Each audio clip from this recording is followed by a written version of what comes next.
TorahCafe.com.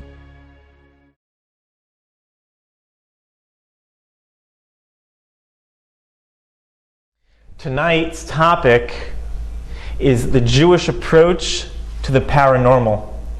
In fact, we're actually going to do a series of talks relating to topics in the paranormal over the next few weeks. The paranormal, the word paranormal, is a word coined in the early part of the 20th century that refers to any experience not in the natural experience of things. That doesn't have anything that doesn't have a natural explanation. It's a phenomenon that is currently beyond the ability of science to explain. Almost all paranormal experiences or occurrences are generally seen by the public as science fiction or urban legend, but many aspects have been upheld and established by scientific scrutiny. A Gallup poll published in 2005 showed that an astounding 3 out of 4 Americans believe in some sort of paranormal activity, be it a haunted house, telepathy, whatever the case is. 3 out of 4 Americans believe in it. Tonight we're going to zero in on the Jewish idea of ghosts. Now, ghosts are something that have been referenced throughout history, since time immemorial. The ancient Babylonians was discussed in ancient Mesopotamia, Egypt. In ancient Greece, it was mentioned, ghosts were mentioned by Homer in the Iliad and the Odyssey. In the Roman times of later antiquity, we find references to ghosts all the way throughout history until we get to today. So what's Judaism's view on ghosts? Do we believe in them?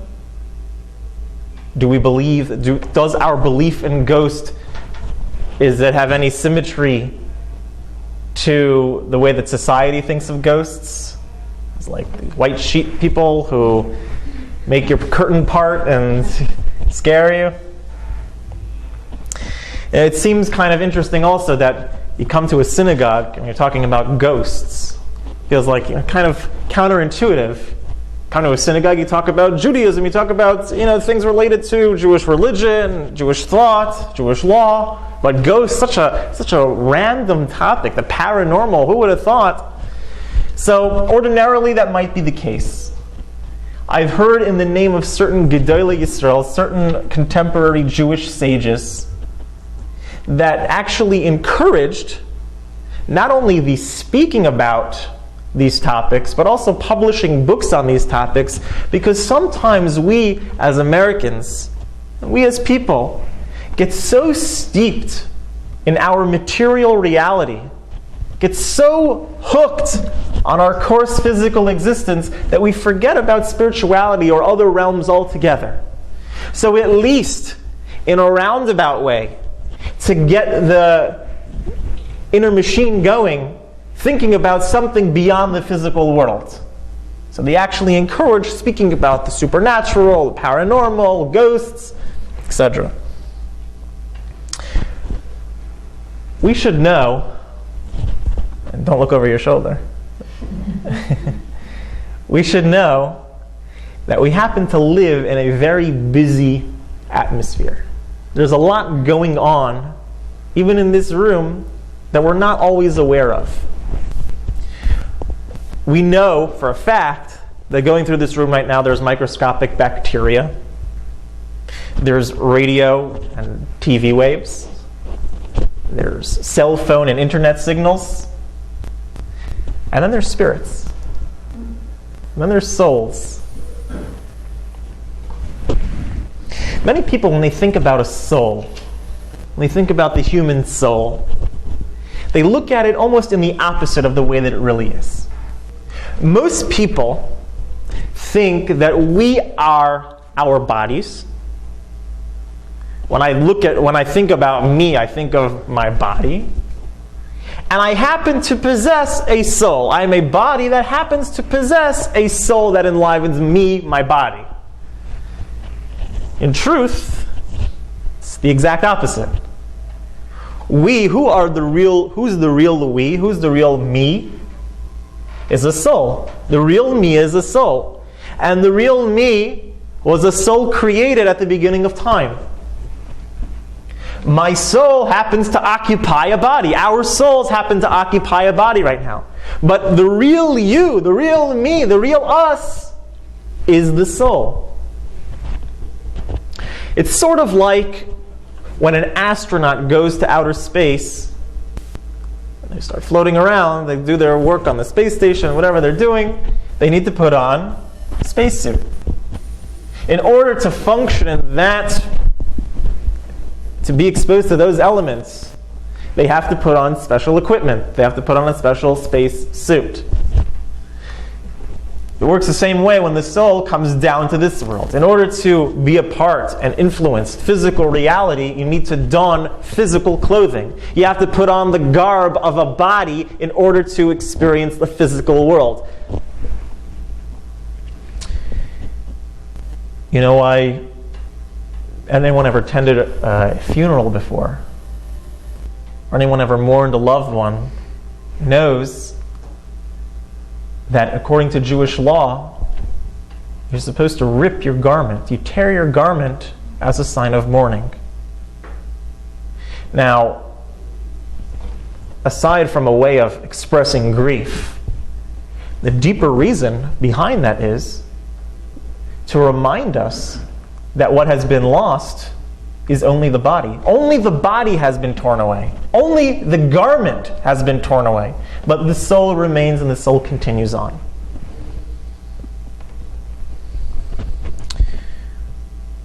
So when the soul leaves the body, it exists on a different plane. Sometimes, many times, the soul immediately is able to go to Gan Eden, to heaven, to the godly spiritual realm. Sometimes it needs to get purged from different infractions that it may have had throughout its life and get to a certain point of purity where it will be able to experience that godly glow, that godly experience. Other times it's sent back down into a body in order to fix up something that it needs to correct. And then there are times where the soul wanders the world without a designated body. The soul lingers on without a body. So a ghost, in the context that we're going to be discussing it tonight, that we are discussing it tonight, is a departed soul who, for whatever reason, continues on in the physical world rather than ascending on high. It continues lingering in the world. One thing that's very interesting, for quite some time, the British Society of Psychical Research has conducted serious investigation onto the reality of ghosts. Most reports of ghosts happen to be either illusions or not hallucinations, but you see an apparition that's caused by light hitting the window at a certain angle and people. But, however, many cases have been verified as seemingly a real occurrence. And now, this British Society of Psychical Research is a community of scientists, renowned, verified, veteran scientists who are doing these investigations, not some quack group that's witch doctors and trying to prove a point about metaphysics. These are real people, real investigations, hard scientific data. Through their investigations, certain cases where ghosts were reported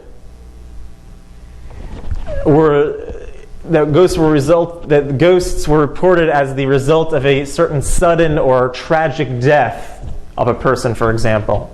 So the testimony of feeling something by many different people, a variety of people, all their stories and all their things that they perceived and experienced all matched up. These are, again, were in cases of people who had died suddenly or tragically. In one investigation, a dog, a cat, and a rattlesnake all reacted to a certain unoccupied chair in a supposedly haunted house in Kentucky. The extrasensory perception of animals, we know, is very great. Animals sense things that human beings don't sense at all. We often look at ourselves, and we should look at ourselves this way, as we are the crux, the height of existence. We're the top of the scale, human being. A human being is so high that he's able to, given the right scenario, is able to even communicate and uplift the world, communicate with God through prophecy, if he became such a degree. Animals can't become prophets. Animals can't uplift the world. So we often look at ourselves as we are the head honchos of the world, and we are. But when it comes to sensitivity of perception, using our senses to sense what's there, sometimes animals have a greater deal and have a greater capability than even us on a normal operation. Why is that? Sometimes we get so... We have in our mind, we have in our box what is considered reality and what's considered fantasy, and only certain things that fit within our bubble are processed by our brain. Whereas animals are able to process, and they can hear and feel other things that we are not, or we are desensitized to, or don't have the capability of experiencing on our own.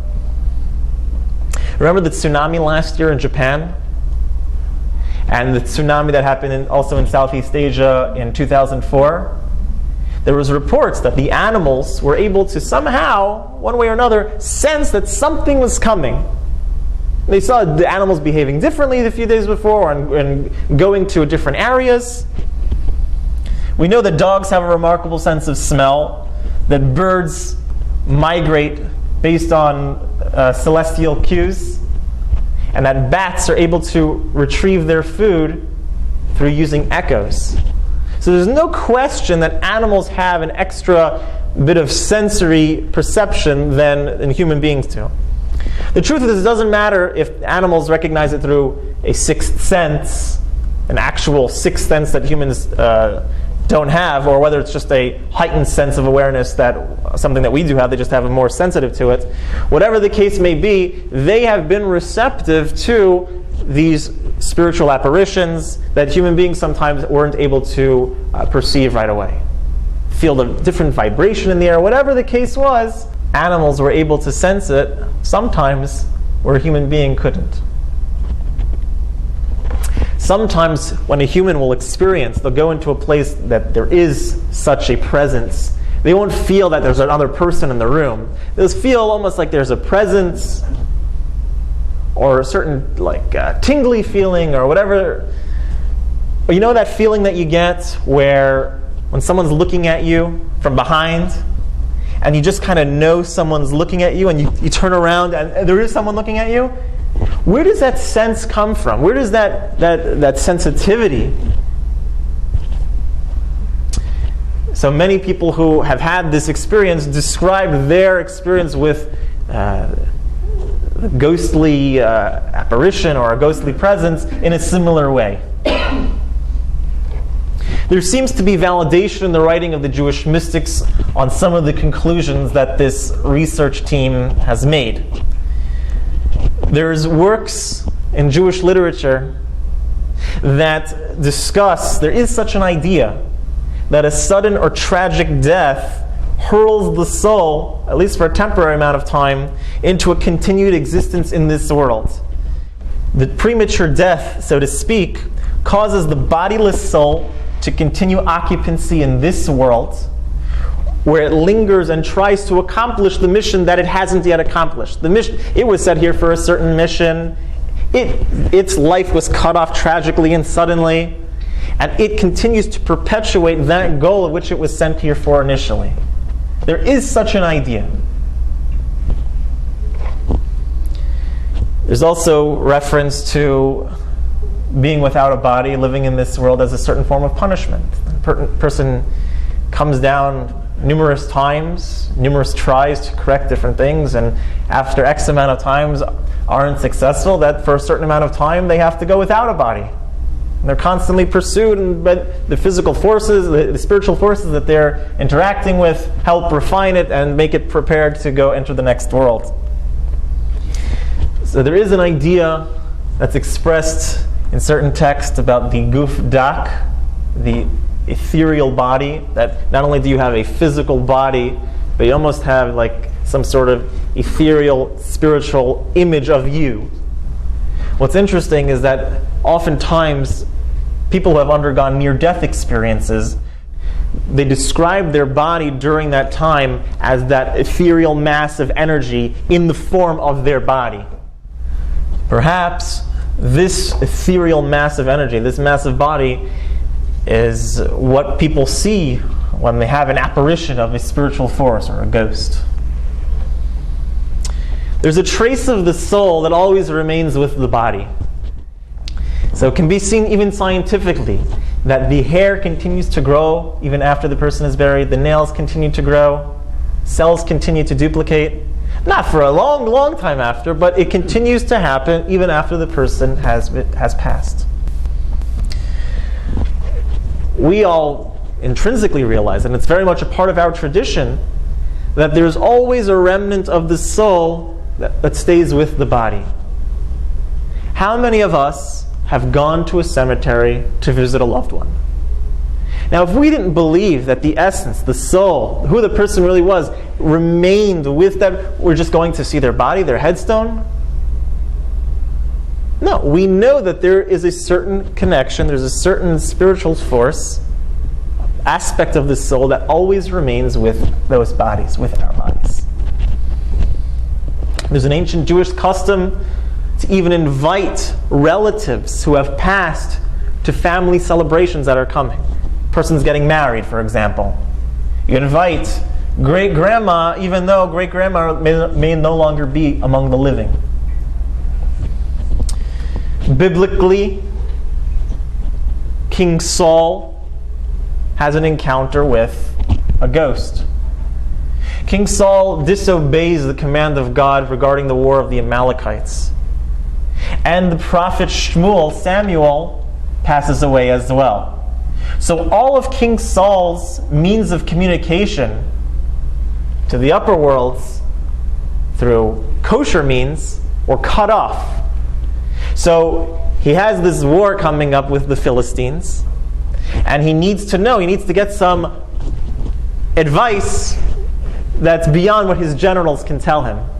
So he goes and he finds a witch, and together they conjure up the deceased soul, the ghost of the prophet Shmuel, who he seeks to ask questions from. Now, this behavior is completely forbidden in Jewish law.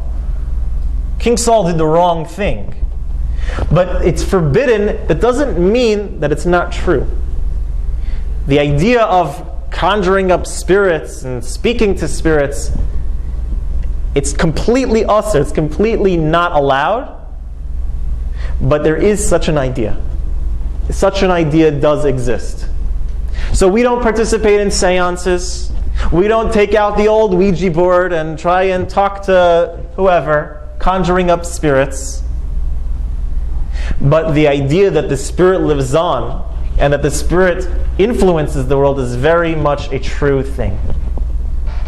And those nations who do practice this witchcraft, which again we are forbidden to, at one point it was a true thing. These days, if you see it, if someone claims that they can do it, it's usually not true. 99.99% of the time, you're just dealing with either someone who's fooling themselves, or at worst, a con artist who's trying to take your money. At one point it was true. The traditions of how they used to do it have been completely lost from any society in the world today. But the idea, the general idea, the concept of continuing on a communication after passing is a real thing that can exist.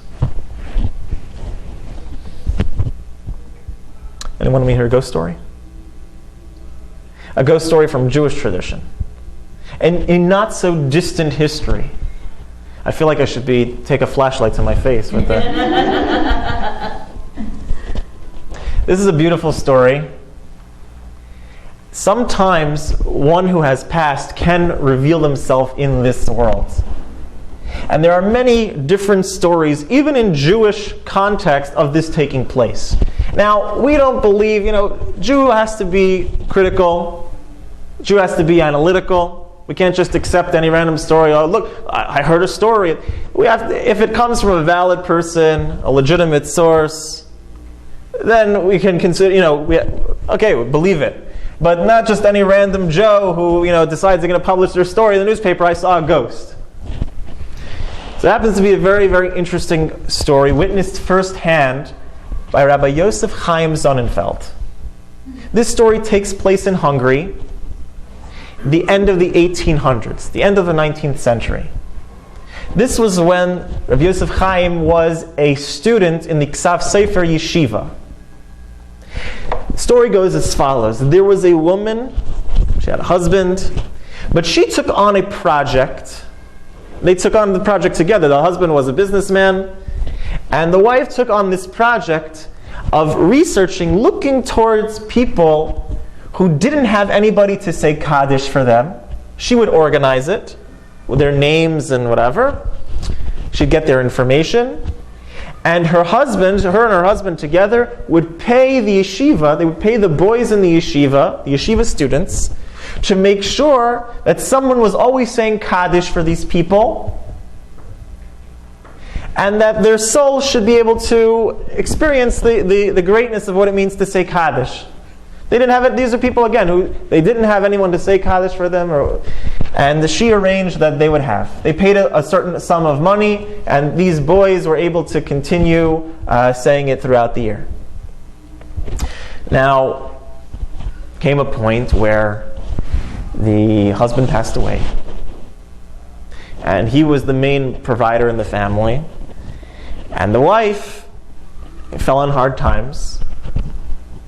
And the times were so hard that, she had daughters who were getting ready to get married, and she didn't have money to make a dowry. She begged the yeshiva at the same time, said, listen, we don't have any money anymore, but I still want to take this responsibility of providing Kaddish to be said for those who don't have one to say for them. Please, I beg you, we've paid you in the past, please continue this holy work. So the yeshiva agreed, no problem, and they continued saying Kaddish. Meanwhile, again, this woman is destitute. Her daughters are getting married, she has no money. So she's walking in the street one day, and a man approaches her, they speak a little bit, and the man identifies with her and her situation, says, listen, I want to help you. You look like, you're on the right, you look like you're doing the right things. You look like you really need it. An honest woman, a good woman. I really want to help you. I'll tell you what I'm going to do. How much money do you think you're going to need? And I'm going to write you a check for it. So the woman is flabbergasted. Wow. So she says a certain sum of money, and the man pulls out his checkbook, writes it right away for it, and the man says to her, listen, because it's such a large sum of money, when you're going to take this to the bank tomorrow, I don't want anybody to think that, this is a forgery. That you got a check from me somehow and you wrote my name on it, and because it's such a large sum of money, I would prefer, for your own sake, if we can get maybe some boys from the yeshiva to come witness that this is taking place. That way, when you go to cash the check later on, it will have some testimony that I gave it to you, I signed it, and whatever. So she says, fine.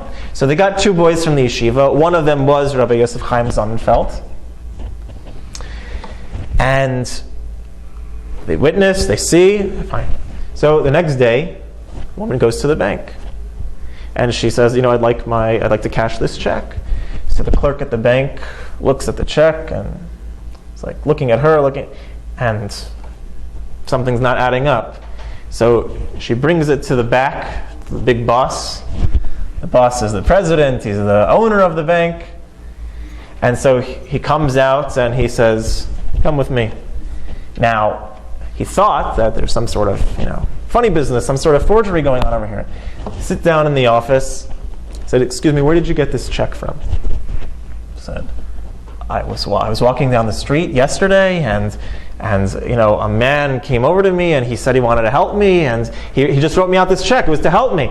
And he said, yeah, right, tell me the truth. This is way too much. Describe the man who gave it to you. So she describes him, what he looks like, his personality.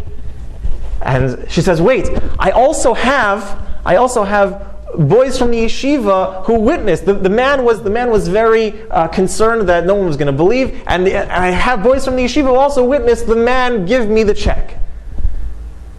So the boys come, the woman comes, and the bank manager asks the boys, would you be able to identify this man? Who they said, yeah, we remember him. We saw him yesterday, wasn't it? So he points to a picture on the wall, and they all say, oh, that's the man. That's the man who wrote the check. He says, that's my father. He's been dead 20 years. Now, the bank clerk, the president, said to them, I believe you, though. And the reason I believe you is because last night my father came to me in a dream and called him by his name, and says, you went away from our tradition, you went away from our religion, you got caught up in the world, and you didn't say Kaddish for me.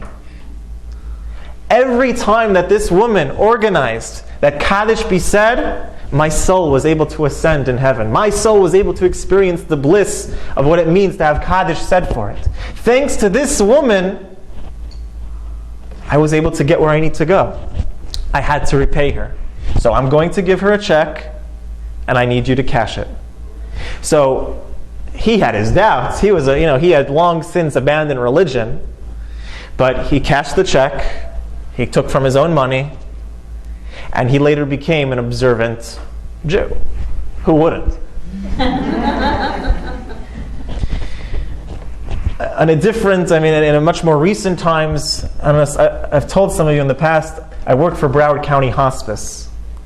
And one of the pillars seen in recent years of end-of-life work is a woman named Elizabeth Kubler-Ross, psychiatrist. So she also was for many years not a believer in the afterlife, and she describes one patient who she calls Mrs. Schwartz, who came to her after she had passed in the hospital or wherever it was, who came to her, appeared to her, and she was in such disbelief that she said, sign your name on the paper. The paper was corroborated later with the family that this is her signature.